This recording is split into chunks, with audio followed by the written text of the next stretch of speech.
You are now watching Believe. Do you believe? What's up, man? It's Chris Johnson with my boy Cam Rogers, and we finna do a little CJ2K Fantasy League preview Thursday night. Let you tell you about a couple guys that we're looking at and seeing if they're gonna be over or under. And I'm just excited to have you on the show.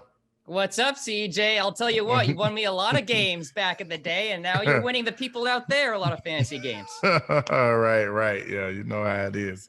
So, yeah, we're going to start off with a little preview. You know, we got Chicago Bears and the Washington Commanders. Two of the worst offenses this year in the league. Trying to really see which quarterback's going to step up. We got Carson Wentz, Justin Fields. And it was an interesting topic that in the media, they asked Ron Rivera, like, what is the difference between your team and some of the other teams in the division? And his exact response to that was all of the other teams got a quarterback.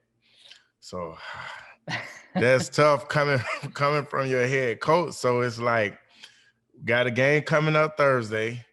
What are your takes on the game, and what are your takes on the head coach coming out saying that about his starting quarterback?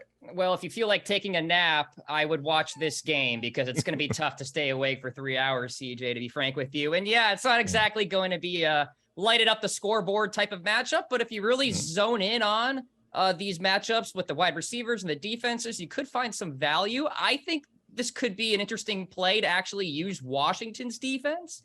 You know, if you're really looking for a streamer out there, you're going up against Justin Fields, the worst aerial attack in the NFL, in my opinion. So there's some value there. And back to Ron Rivera, I think it's not great. Maybe he should be on a 10-second time delay. Think for 10 seconds before he says something. Right. And if you're Carson Wentz, there are one or two ways, CJ, right? Think about it as a player. You're either going to be really motivated to play well on Thursday night, or you're going to be down in the dumps because your coach doesn't have confidence in you. So it's going to be one of the two. Exactly. Like, just for me being a player, I can't even lie. I feel a little disrespected. Yeah. But at the end of the day, you got to, like, some coaches have their different ways on motivating different guys. And I kind of take it as motivation, but I just don't think him coming out saying that was good for the team, because, you know, the coach and the quarterback supposed to have a tight-knit relationship. You know what I'm saying? And talk all the time and get those things out. I just don't think that's something that you should say, and the quarterback probably don't think that you got his back. But when you talk about the preview in the game and who's going to come out to win and stuff like that, only upside that I can really say is Justin Fields. The second half of this past game, he showed some promising play or whatever. He had a pretty good half or whatever like that. And let's see if he can take that momentum going into this Thursday night game and just see where it goes from there. Yeah, you know, it's interesting. I think maybe, just maybe, the Bears see an opening here in the NFC North, because the Packers don't look that great, and the Lions just threw up a goose egg against the Patriots. So it's like, you know, it's not over yet. Absolutely. Yeah, it's definitely not over. And, you know, it's a long season. We're going on week 6. So it's a long 17-game season. So we'll see how that goes. So, you know, that's it for our preview. I want to test you, or not really test you. I just want your thoughts on a couple of these guys. So when we go into the Thursday night game, I'm pretty sure some people got some of these guys on their fantasy team, and I'm sure they want some advice to see what they should do, or should they bench them?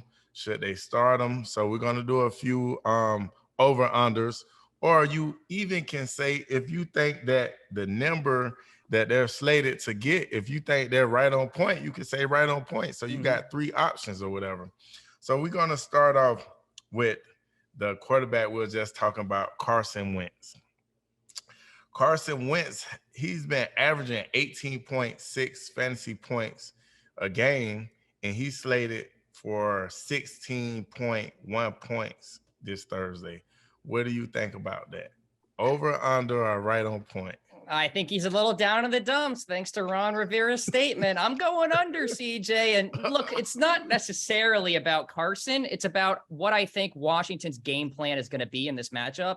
The Chicago Bears, these are not the 86 Bears defense. I mean, they give up a lot of yards on the ground. So if you want to protect Carson Wentz and make sure he doesn't turn the football over, which he does often, you run the football. And by the way, Brian Robinson is back, the rookie running back, of course, which is an amazing story in its own right, coming back from getting shot. And the fact that he's playing in the NFL already is amazing. So I think they use him a lot. Antonio Gibson, JD McKissick, and then Carson throws the football, 22 times. And how many points can you get throwing the football that many times? So I'm going under on that one. Under. Okay. Nice assessment. So we go there. Now we're going to go to the ground game. We got Antonio Gibson. He's been averaging 11.8 points, and everybody that knows that plays fantasy, that's not good. And he's slated to score 7.8 points. What do you think about that? That seems about right to me. I mean, if we want to be exact, I think over to like 8 or 9.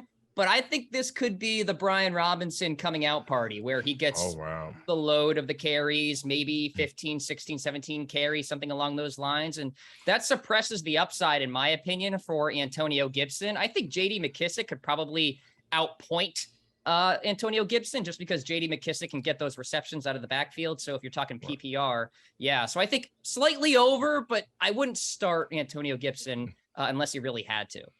Right. Okay, that makes sense. So then the next guy is Terry McLaurin.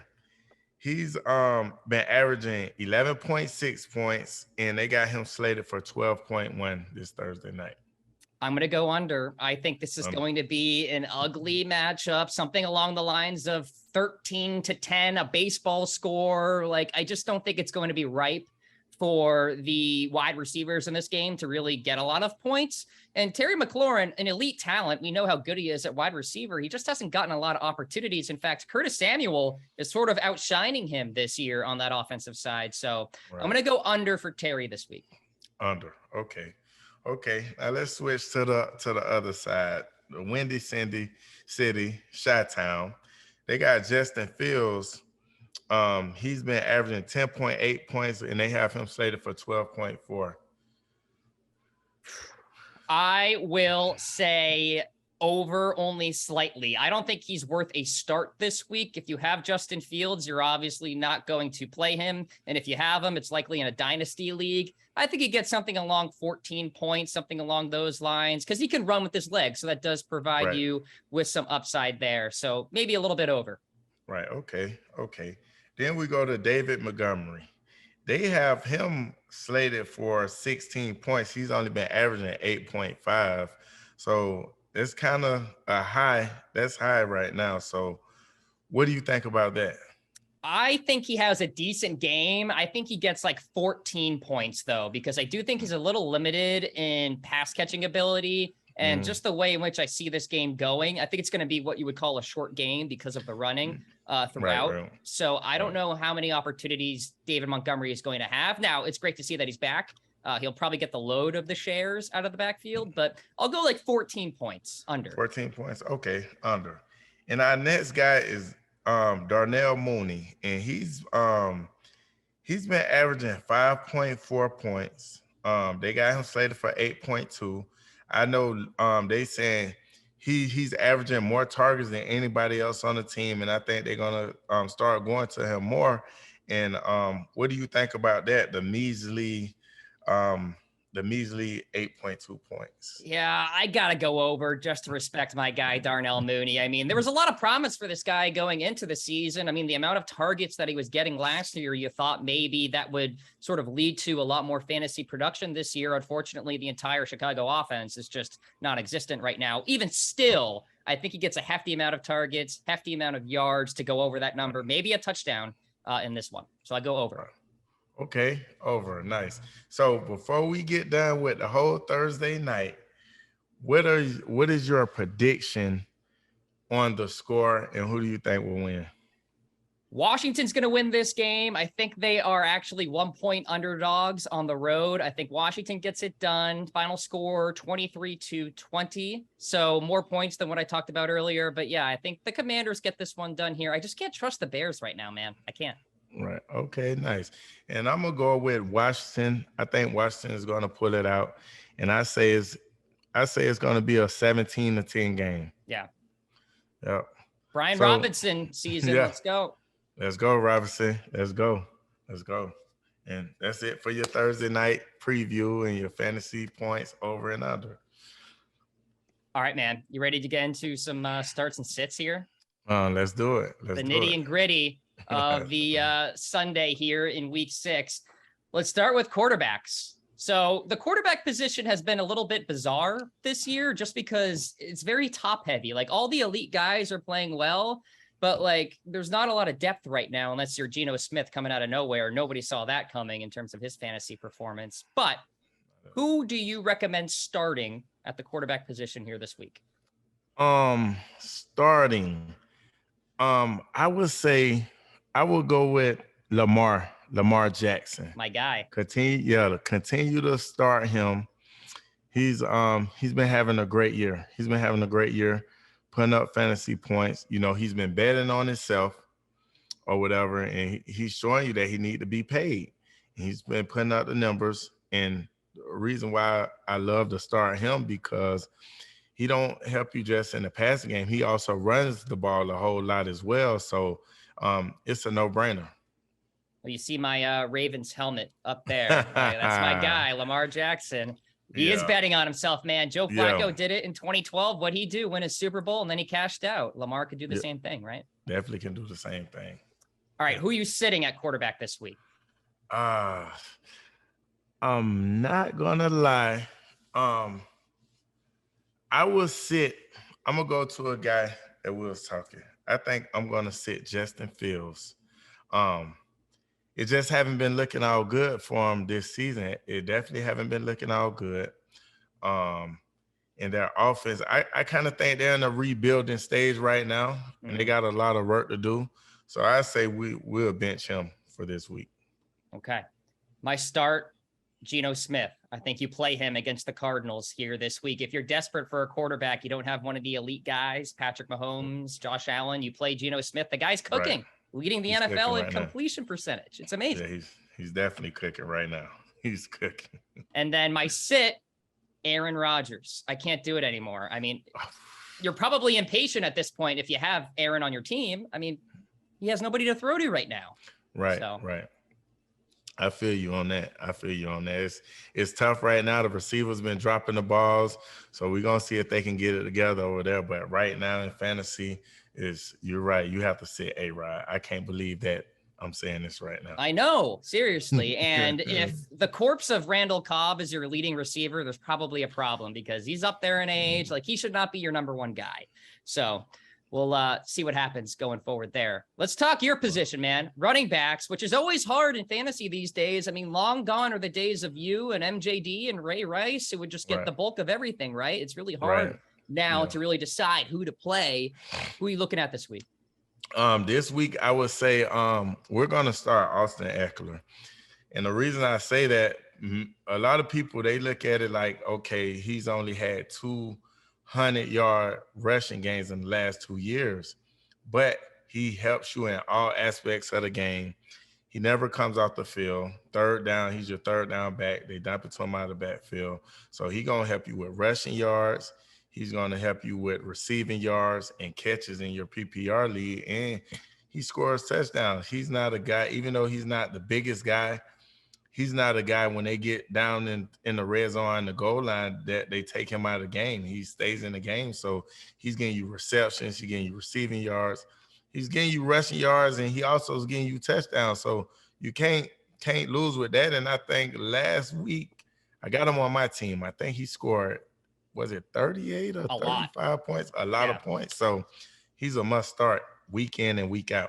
And it's funny, he's the number one back in fantasy right now, and he's not like an A-gap sort of running back, you know? He's an edge guy and receiving out of the backfield guy. So exactly. Automatic start for me too. Yeah. All right, who are you sitting this week? Oh, man. this is heartbreaking for me because I got this guy in one of my fantasy leagues. I got him in the first round. Najee Harris. Oh, tough. Yeah. It's tough, man. It's like I see the potential. He's a good back. I don't want anybody to take this out of content like I'm talking about him or anything. Mm-hmm. I like his skill set, but for some reason, he's not putting it together for me right now. And I know it's a lot of fantasy owners around the world right now who's in my same position who ended up picking Najee first. And, expecting, like last year, he helped a lot out, catching out of the backfield, running, scoring, and things like that. And like this year, he hasn't done absolutely crap. Yeah. I think he scored me 6 points last week. Yeah, it's rough. It's tough sledding. And you just look at the situation too. Rookie quarterback, bad defense, offensive line that can't run block. Like it's just the perfect storm for poor Najee. I mean, he's on the field all the time, but even if he's on the field all the time and you're not creating a lot of yards for yourself, it doesn't matter. You know? He's not creating anything, man. Yeah. It's crazy. Actually, kind of on that same line, a guy who used to be a fantasy darling. I'm sitting Ezekiel Elliott this week. I think this is a tough matchup against Philadelphia. Yes. And I think Tony Pollard provides more upside out of the backfield too. You're seeing a lot of explosiveness with him. So sitting Zeke, if you can, at least. Right. Definitely, for sure. And who would you start? Ramondre Stevenson, running back for the New England Patriots. Couple reasons why. He ran really well last week against Detroit, and there's no Damien Harris for the Patriots. So the backfield belongs to Stevenson. Plays against the Browns this week. The Browns aren't world beaters on the defensive side. And listen, if Bailey Zappi is playing the quarterback position again, which is probably likely, you're going to want to rely on Stevenson to carry the load there. So I think he plays well this week. Right. That's nice. I feel you on that one. Let's go to wide receivers, man. Quite a position this year. Seeing a lot of breakouts. Who are you starting this week? I'm starting a guy. I'm gonna go with the New England Jacoby Myers. Nice. He's been putting up points, and it seemed like week in and week out. And as the more weeks go, he's been getting better and better, putting up more stats, putting up more fantasy points. And that was a guy, a lot of people didn't pick as early, got him a little later, but he's been doing great. He's been doing great for me in my fantasy. I think it was probably 1 week out of all the weeks where he didn't do much, but he's been giving me some good points or whatever like that. So I say he's a guy that you can start maybe at your second receiver, third receiver guy. Yeah, played really well last week against Detroit, and the Browns can't really defend the pass. So it's a perfect sort of marriage there. All right, who's going on the bench? Oh, man, you have to put this guy on the bench for sure. Allen Robinson, coming from Chicago. Crazy. What's going on there? Man, it's crazy. Going into that dynamic offense, I expected so much from this guy, like them losing Odell. Mm-hmm. And then Van Jefferson being hurt and him plugging him in there, I thought it was going to be much more than what he's doing. Like, I just don't know what it is. Like, I know Cooper Kupp get a lot of targets, but I know Cooper Kupp draw a lot of attention. So I'm pretty sure he's back there on the other side, one-on-one. I just don't know what it is. I don't know what's going on. And by him going to that offense and knowing what type of player he is, I'm pretty sure a lot of people pick him a lot earlier than they should have. Know what I'm saying? And I don't think he's scored over 8 points this whole year in fantasy. So he's the guy that, and I said it a week or 2 weeks ago, and I'm just letting everybody know, if you haven't benched him yet, you're gonna have to bench him or try to get a trade for him or something. Yeah, it's tough to stomach too, because to your point, I drafted him pretty early this year, very high on him as the wide receiver 2 on that offense. And right now that offense is just not working whatsoever. I mean, the run game is not there. We're still waiting for Cam Akers to really make that jump, of course. And Right. seems like Tyler Higbee is their wide receiver too, and he's a tight end, which is probably not good. So Right. it's Exactly. quite a story going on in Yeah. Los Angeles. All right, so starting Jacoby, you're sitting Allen Robinson. I'll throw out a name for you to start this week. Chris Godwin, he is very much back for Tampa Bay. Tom Brady loves throwing the football to him. Playing the Pittsburgh Steelers, 9-point favorites, even though they're on the road. I think there'll be a lot of opportunity there to score touchdowns, especially with a rookie quarterback on the other side for Pittsburgh. So Chris Godwin should get a lot of targets this week. Oh, nice. Yeah. I seen that. I was watching that game last week and seemed like every time I turned around, Brady was going to Chris Godwin. And I think he have very, very big upside. Yeah. Brady's that quick release quarterback too. He loves getting the ball out, and Chris Godwin's always right there. Those quick hitches, those 3-step drops. So we'll see what happens here this week. All right. And then I'm sitting Drake London. I'm very high on this guy for his entire career, but I think this week against the 49ers, if you can bench him, I would, because I think this is a really difficult matchup for Atlanta here. The 49ers, man, they could be the number 1 seed in the NFC by the time the year is over. They're playing really good football. Yeah, they're playing some good football. And then I get you when you say you're gonna sit him, because when you're not getting good quarterback play, it's hard to start a receiver. It's hard to start them, right? Especially when even Kyle Pitts can't even do anything. What's going on? Yeah, man, it's crazy. And I think Kyle Pitts is the number 1 guy that's being hurt from Matt Ryan leaving, because he's haven't been able to get on the same page with Mariota. And it's just tough. Like, I don't know what it is. It's crazy from him going from being 1,000-yard tight end to this year absolutely not doing anything. It just amazed me. I don't know if it's the offensive coordinator. I don't know if it's the quarterback. I don't know what's going on. I don't know if they targeting him enough or what. But at this point, I know Mariota haven't been doing much at all. So, yeah, he needs to step up. Once Atlanta finally gets their franchise quarterback, I think Drake London's ceiling is, forever super high. Yeah, I think he's going to have a great career. Great. All right. Those are the wide receivers. Tight end time, which has just been a shallow position. It's Travis Kelce, it's Mark Andrews, and it's everybody else, CJ. I mean, it's tough this year. Right. It's tough. With the tight ends, I would say you just mentioned him, Tyler Higbee. Him stepping up, being the second guy over there in the Rams offense. He's been putting up points.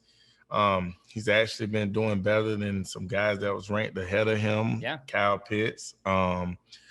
Who else? Darren Waller. Kittle, your guy Kittle struggling. Struggling. He's been doing better than all those guys. So I feel like he's earned his spot right now. He's a must start.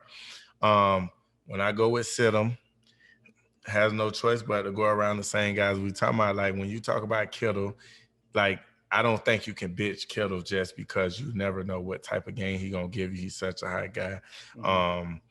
When I'm gonna go with Darren Waller, because I would say sit him, because even when he is playing, he's not giving you anything. When he's not giving you anything, the other games he's hurt. I started him last week. I think he got hurt in the first quarter. So I don't know if he's going to be hurt or he's just not going to do anything. So at this point, I feel like he's a sit-em. Yeah, drafting tight ends next year is going to be really interesting. It's going to be like Mark Andrews and Kelce in like the second round, and then just a big drop off. Drop off for sure. I'm with you on Higbee. I think he's a target monster right now, and volume is king in fantasy, right? If you get 7-8 targets a game as a tight end, like, I'll take that all day long. So I'm certainly starting Higbee in my fantasy leagues this week, and then sitting Dalton Schultz, because Dalton Schultz all of a sudden for the Dallas Cowboys has disappeared. And I think that has to do with Cooper Rush playing the quarterback position. He's really much being that game manager and letting the defense win football games. So especially this week against Philadelphia, a good defense, I'm sitting Dalton Schultz here this week.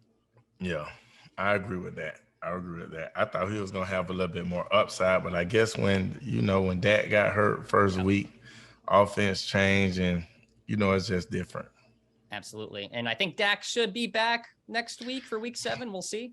So, And so my thing with that is I'm just thinking, like, I think as long as Rush keep winning and Dak not 100%, they probably gonna keep pushing it off, because I'm pretty sure if they wasn't doing well and they was losing and Dak was 85%, hey, Dak, you got to get in there. You got to do something. save us. But as long as we keep winning and he's not 100% yet, I think they might continue to push it back.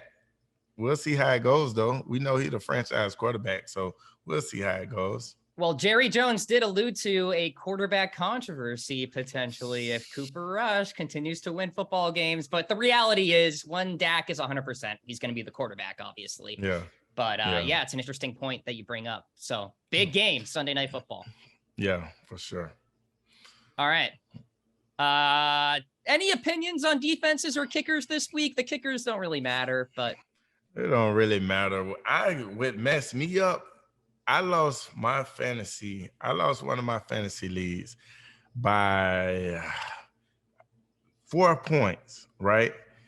And I forgot I was doing something. I don't remember what I was doing. I got to be better as a manager. But I had Arizona kicker, and he was out.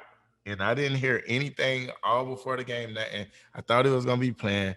I go to check my fantasy league, and it has a big 0 by his name. Matt Prater. Yeah, I'm like, oh my God. Adam Schefter's not texting you? Come on. Nah, I got to get him on my line, man. They're not texting me, man. Right. That's tough. That's tough to stomach. Very tough. I, again, like Washington, by the way, to be a nice start here this week for Thursday Night Football, again, against Justin Fields. Maybe you can create some turnovers off that. So that's worth a play. I think Cincinnati is an interesting play against the Saints. Jameis Winston can throw interceptions from time to time, as we know. So a couple of plays for me on the defensive side. Right. A lot of things, what I do when it comes to defense, I always go in every week and see which defense is playing the worst offense. Mm-hmm. And I try to get those, like, you know what I'm saying? Like, you always can go on there and get like a defense that's playing the number 28 ranked offense or 29, 30, one of those. And I always kind of switch those in and out unless I just got a real good defense that's week in and week out. Like I have Dallas defense, and I just keep those week in and week out because they pretty good defense, and then they got a real nice kick returner and punt returner. So I always stick with those. Yeah. Sneaky one too. Jacksonville against the Colts this week. Matt Ryan leads the NFL in fumbles and picks, and it's been sacked 21 times already. So wow. Jaguars, sneaky play this week. Yeah. All right, man. Start of the week, sit of the week. Do you want to do that? Who's like the one guy you got to play and the one guy you got to sit? Any position? One guy you have to play. I would say I'm going to go with Travis Kelce is a must. He's a must start no matter what. He's a must start.